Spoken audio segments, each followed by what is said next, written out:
देव विभो तव सुप्रभातम् त्वत्पादधूलिभरितस्फुरितोत्तमाङ्गाः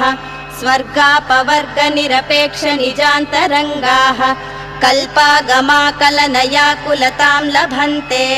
श्रीपाशहस्तदेव विभो तव सुप्रभातम् भास्वानुदेति विकचानि सरोरुहाणि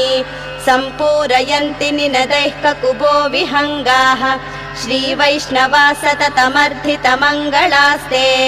धामाश्रयन्ति सङ्कष्टहर देवा तव सुप्रभातम् ब्रह्मादयः सुरवरास्य महर्षयस्ते